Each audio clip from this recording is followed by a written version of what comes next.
अब शासकों की जरूरत नहीं है।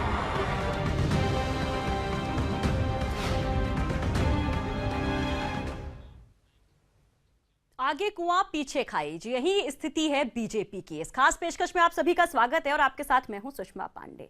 दरअसल असम में सोनवाल को चेहरा बनाकर जीत हासिल करने के बाद यूपी के सियासी गलियारों में फुसफुसाहट होने लगी है कि क्या बीजेपी यूपी में सीएम कैंडिडेट घोषित करके चुनाव लड़ेगी। लेकिन सियासी पंडित बताते हैं कि बीजेपी अगर यूपी में चेहरे के साथ लड़ती है तो बीजेपी के भीतर गदर मचने की आशंका है, और अगर चेहरे के साथ नहीं जाती तो यूपी के वोटर्स के बीच बीजेपी की स्थिति साफ नहीं हो पाएगी, क्योंकि यूपी की जनता बहुत सोच समझकर ठोक बजाकर प्रोडक्ट खरीदती है।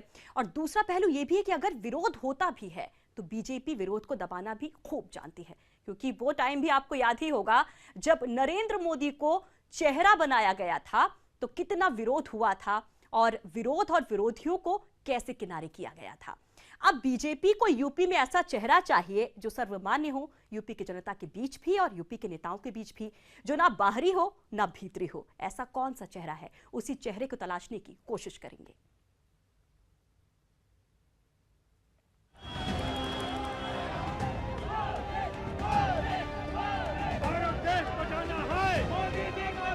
देश को अब शासकों की जरूरत नहीं है।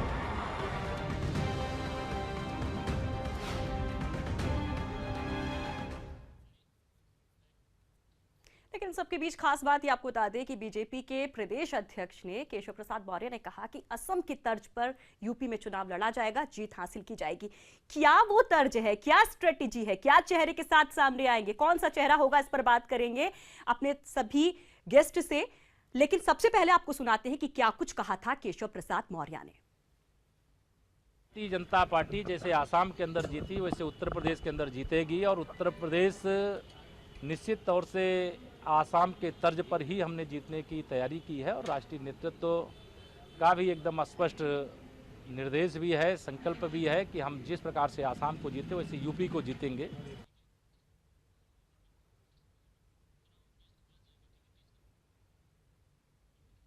तो किस स्ट्रेटेजी की बात की जा रही है, क्या सीएम कैंडिडेट के चेहरे की बात की जा रही है, क्योंकि दिल्ली में आपको मुंह की खानी पड़ती है, असम में ये फंडा चल जाता है, अब उत्तर प्रदेश में क्या कुछ होगा। इस पर बात करने के लिए हमारे साथ बीजेपी के प्रवक्ता आईपी सिंह जी जुड़ रहे हैं, कांग्रेस के प्रवक्ता डॉक्टर हिलाल अहमद जुड़ेंगे, और साथ ही यूपी सरकार के राज्य मंत्री जूही सिंह और वरिष्ठ पत्रकार रामेश्वर पांडे जुड़ेंगे। तो सबसे पहले सवाल आईपी सिंह जी आपसे कि आखिर क्या स्ट्रेटेजी है, असम के तर्ज की बात की जा रही है, किस तर्ज की बात की जा रही है।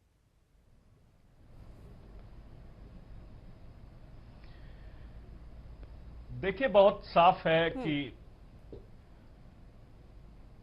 जैसे हमने बहुत बड़ी विजय दर्ज की असम में, वहां एक तरह से पहली बार भारतीय जनता पार्टी ने सरकार बनाई है, और उसके बाद सीधे अगर 6 महीने बाद कहीं चुनाव होने हैं तो वो चुनाव उत्तर प्रदेश में होने हैं, उत्तराखंड में होने हैं। और ये वही उत्तर प्रदेश है जहां उत्तर प्रदेश के इतिहास में भारतीय जनता पार्टी ने 2014 के लोकसभा के आम चुनाव में 90% से ज्यादा सीटों पर विजय दर्ज की थी। 80 संसदीय लोकसभा क्षेत्रों में 73 सीटें भारतीय जनता पार्टी ने जीतकर इतिहास रच दिया था। सर, विधानसभा चुनाव की बात आधार पर भारतीय जनता पार्टी का मानना है कि उत्तर प्रदेश की जनता ने उत्तर प्रदेश की जनता ने समाजवादी पार्टी और बहुजन समाजवादी पार्टी को बहुत सलीके से देखा है। उत्तर प्रदेश में भ्रष्टाचार, कानून व्यवस्था को देखा है। इसलिए उत्तर प्रदेश की जनता ने भी ये फैसला कर लिया है कि उत्तर प्रदेश में 2017 के आगामी चुनाव में भारतीय जनता पार्टी की स्पष्ट बहुमत की सरकार बनानी है, 2/3 बहुमत की सरकार बनानी है। सवाल यही है कि कैसे, किस स्ट्रेटेजी की बात की जा रही है। आईपी सिंह जी, आपसे ये भी जानने की कोशिश करेंगे कि क्या सीएम कैंडिडेट का ऐलान आप कर देंगे, चेहरे के साथ चुनाव में जाएंगे।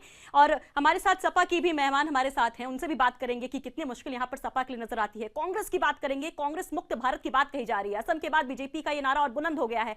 लेकिन उससे पहले रुक करेंगे वरिष्ठ पत्रकार रामेश्वर पांडे जी का। रामेश्वर जी, सवाल यह है कि क्या बीजेपी की स्थिति है कि आप किसी चेहरे के साथ चुनाव में उतरें?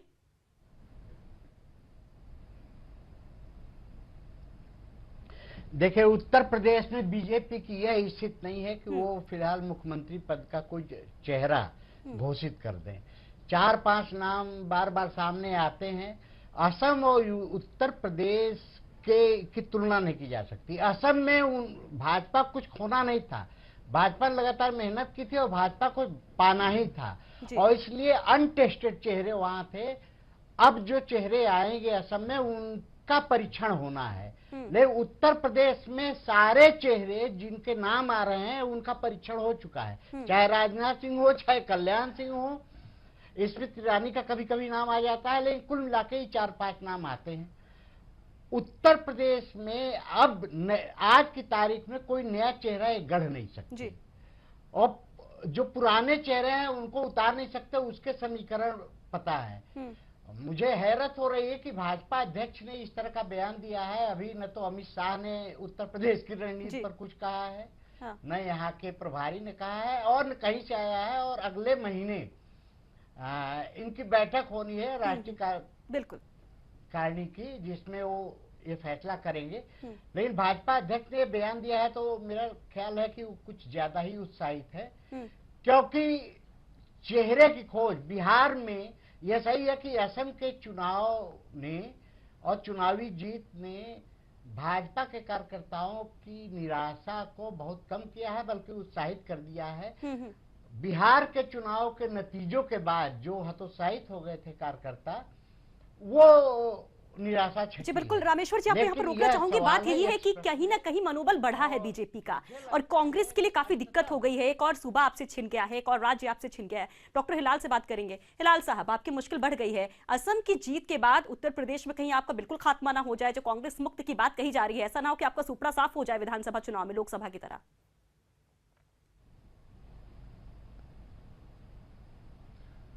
देखिए, किसी भी पार्टी, हम सिर्फ कांग्रेस की बात नहीं करते, जितनी भी राजनीतिक दल है जिनकी अपनी एक आइडियोलॉजी है, उनसे मुक्त कोई भी भारत या कोई भी प्रदेश नहीं हो सकता है।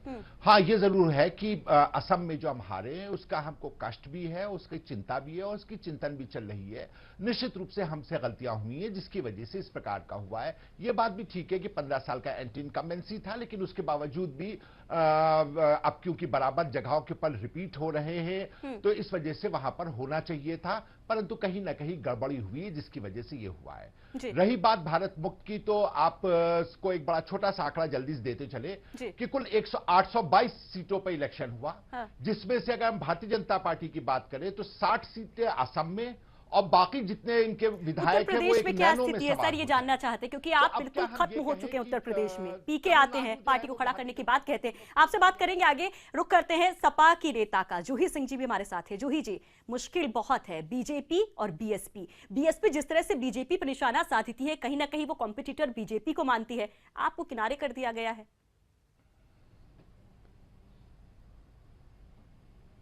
ये बीजेपी की भी अपनी रणनीति है, बीजेपी की भी अपनी रणनीति है, लेकिन लोकसभा चुनाव के बाद उत्तर प्रदेश में बीजेपी लगातार हारती रही है, चाहे वो प्रधानों के चुनाव हो, हमारे लोकल बॉडीज के चुनाव हो, एमएलसी के चुनाव हो। कहीं कहीं तो इनके एमएलसी जो डिक्लेयर्ड थे वो लोग गए ही नहीं, पर्चा भरने के बाद इलेक्शन लड़ने के लिए पर्चा वापसी का दिन गुजर गया, और बाई इलेक्शन में आपकी लगातार हार हुई है। ये इनकी रणनीति है कि ये चेहरा लाएंगे या बिना चेहरे के चुनाव लड़ेंगे, क्योंकि दोनों रास्ते भाजपा हमेशा खुला रखती है।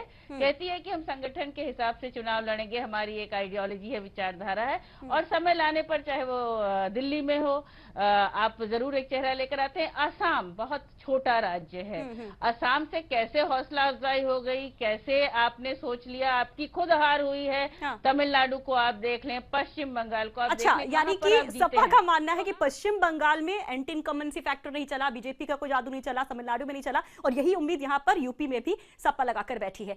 सवाल बीजेपी से पूछेंगे, आईपी सिंह जी से पूछेंगे, क्योंकि सबकी नजर उनके ऊपर है, क्योंकि बात एक बहुत बड़ी बात कह दी गई है कि असम की तर्ज पर चुनाव लड़ा जाएगा। आईपी सिंह जी भी हमारे साथ बने हुए हैं। आईपी सिंह जी, बहुत बड़ी बात आपने कही थी कि करो या मरो की स्थिति है। क्या आप मानते हैं कि 2014 में जो चमक थी पार्टी की वो धूमिल हो रही है? दिल्ली हारे, बिहार हारे, असम से छोटी सी किरण पहाड़ से जरूर आ रही है, लेकिन साख दांव पर है उत्तर प्रदेश में। आप ये बात स्वीकार रहे हैं?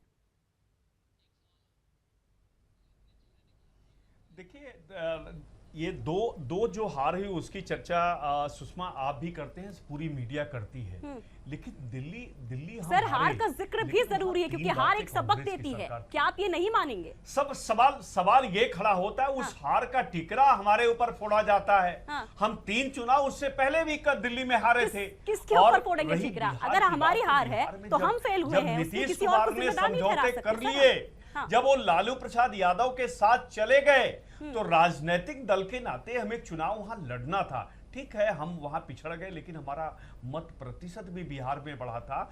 और जो विजय दर्ज किया भारतीय जनता पार्टी ने असम में, पहली बार हम सरकार बना रहे हैं, आप उसको भी मिनिमाइज करके देखते हैं तो थोड़ा चश्मा मीडिया को भी ठीक करना होगा। अगर विजय होती है और हार होती है, भारतीय जनता पार्टी जीत कर आई है। भारतीय जनता पार्टी ने एक राज्य पर और कब्जा किया है। करे तो उनको सारे जवाब लिखे मिलेंगे और 100% नंबर मिल जाएंगे। ये बहुत अजीबोगरीब बयान है आपका मीडिया को लेकर सर।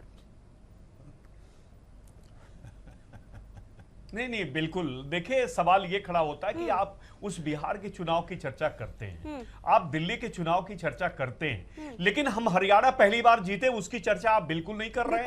महाराष्ट्र में पहली बार भारतीय जनता पार्टी अपने दम पर सरकार बनाई, उसकी चर्चा आप नहीं करते हैं। हम झारखंड में सरकार बनाए, उसकी चर्चा आप नहीं करते हैं। हमने असम में पूर्ण बहुमत की सरकार बनाई, उसकी चर्चा से भी परहेज मीडिया करती है। उसका जिक्र भी किया कि क्या एक संजीवनी बनेगी, एक उत्साह कार्यकर्ताओं में आया क्योंकि लगातार आप उनकी खा रहे थे। अगर ध्यान में रखा जाए तो दिल्ली म्युनिसिपल कॉर्पोरेशन एक छोटा सा है, उसकी बात होती है।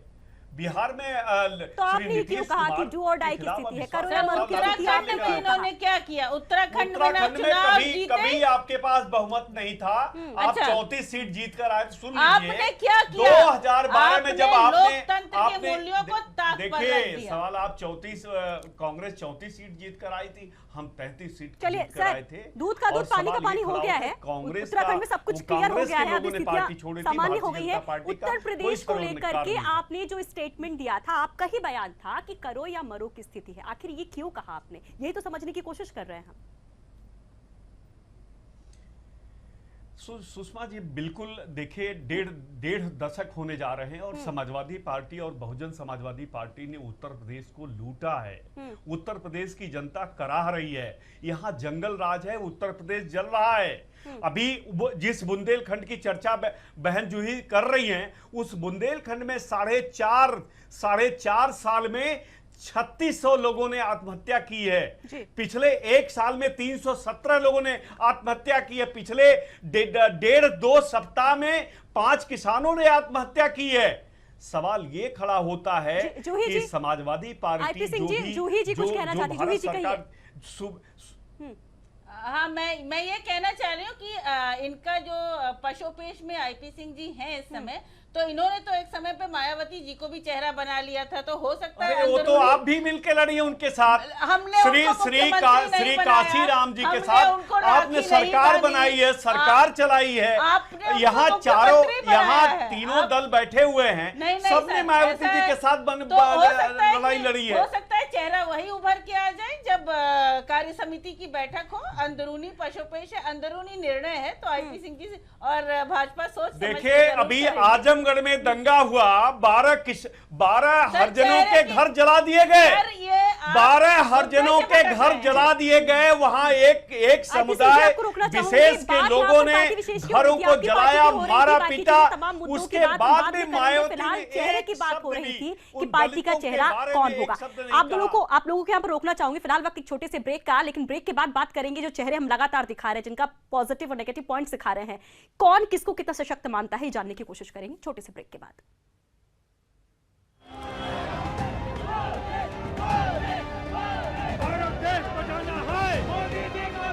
देश को अब शासकों की जरूरत नहीं है।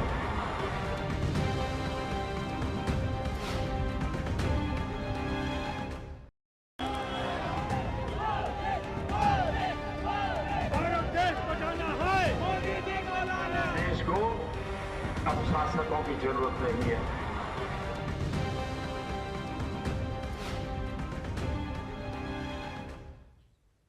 ब्रेक ब्रेक के बाद एक बार फिर से आप सभी का स्वागत है। तो कुछ चेहरे हम आपको दिखा रहे थे जो सीएम कैंडिडेट के तौर पर आगे चल रहे हैं, जिन पर लोग मांग कर रहे हैं कि इनको आगे किया जाए, इनके नाम पर चुनाव लड़ा जाए। आईपी सिंह जी, अगर इन चेहरों की अगर बात की जाए तो आपका चहेता चेहरा कौन, आपके हिसाब से कौन आगे आए? देखिए, ये तो लाख टके का सवाल आपने पूछ लिया और प्रवक्ता के नाते ये बात कहना बहुत कठिन है। लेकिन जितने भी चेहरे आपने दिखाए सभी उत्तर प्रदेश भाजपा के लिए सभी मुफीद चेहरे हैं। सभी अपने अपने क्षेत्र में अच्छा कार्य कर रहे हैं।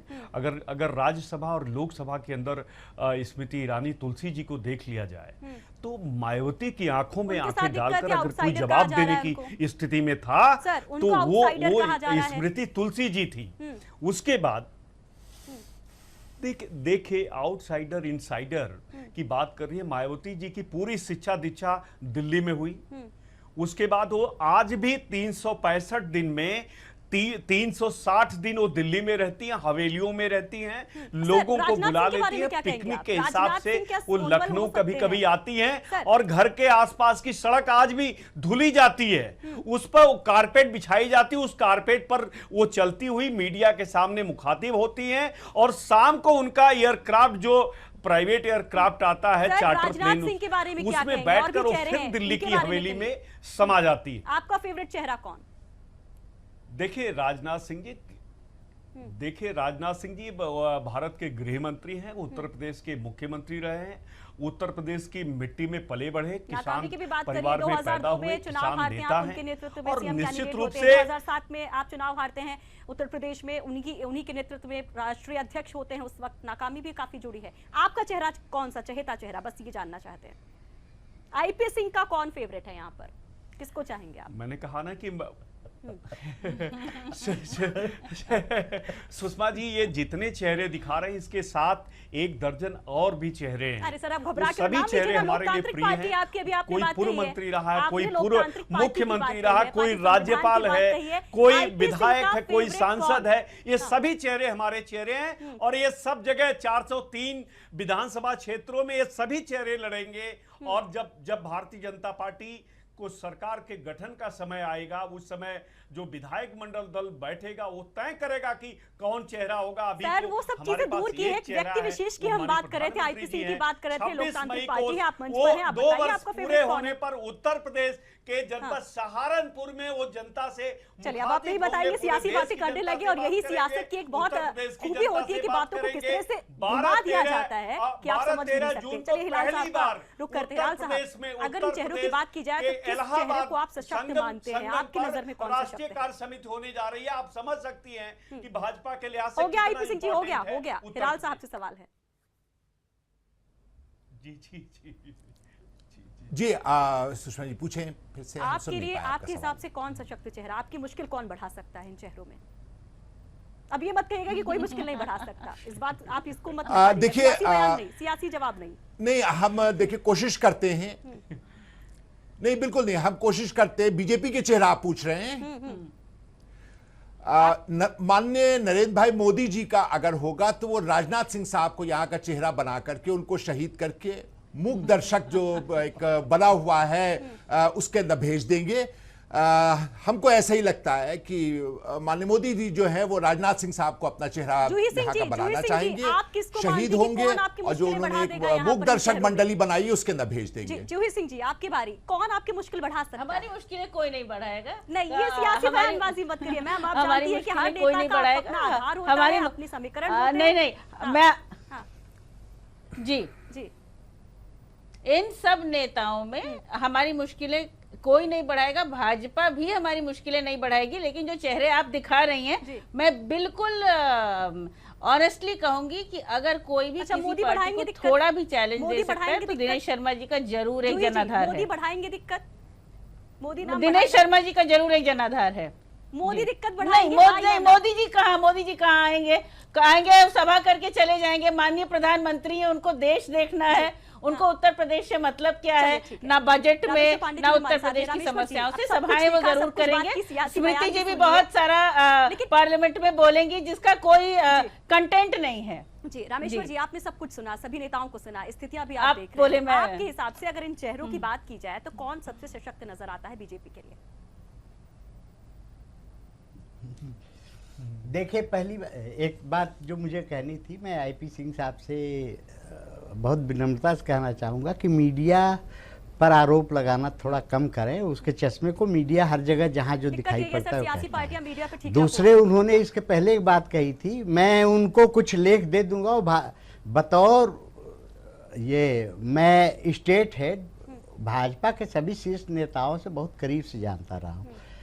मैंने जो कहा वो भाजपा की सबसे बड़ी दिक्कत है। जैसा कि भाजपा प्रवक्ता ने कहा, सभी चेहरे हैं, मैंने भी यही कहा, शायद उन्होंने सुना नहीं, कि भाजपा एक ऐसी पार्टी है कि कोई नाम, केशव प्रसाद मौर्य के आने के बाद तमाम विरोध, भाजपा में कोई विरोध का स्वर नहीं दिखाई पड़ा। वो एक डिक्टेट हो जाता है और फिर विरोध का स्वर नहीं दिखाई पड़ा। इनमें से कोई चेहरा वो दांव लगाने की स्थिति में नहीं है। मैं ये मानता हूँ भाजपा बात आपने कही है कि किसी भी सबसे चेहरे को बड़ा दांव चेहरा लगाने और की स्थिति सबसे में बड़ा पार्टी नहीं है। सर, आकर्षण वक्त की अभी कमी है। आप सभी का बहुत बहुत शुक्रिया। सवाल यही है कि क्या बीजेपी स्थिति में है कि मोदी के नाम के इतर किसी कैंडिडेट को आगे किया जाए सीएम कैंडिडेट के तौर पर और उसके नाम पर चुनाव लड़ा जाए? क्या यह स्थिति स्वीकार्य होगी तमाम कार्यकर्ताओं के बीच में, नेताओं के बीच में? और अगर ऐसा नहीं करते हैं तो क्या बिहार की तरह उत्तर प्रदेश में भी मुंह की खानी पड़े? क्योंकि तासीर दोनों राज्यों की अगर बात की जाए तो सियासत की तासीर सेम है। ये बड़ा सवाल है और बीजेपी को भी शायद अब इस पे मंथन करना होगा, चिंतन करना होगा। शायद ये मंथन चल भी रहा है और राष्ट्रीय कार्यकारिणी की बैठक में काफी कुछ देखने को भी मिल सकता है। फिलहाल इसी के साथ हमारे इस खास पेशकश में इतना ही। नमस्कार।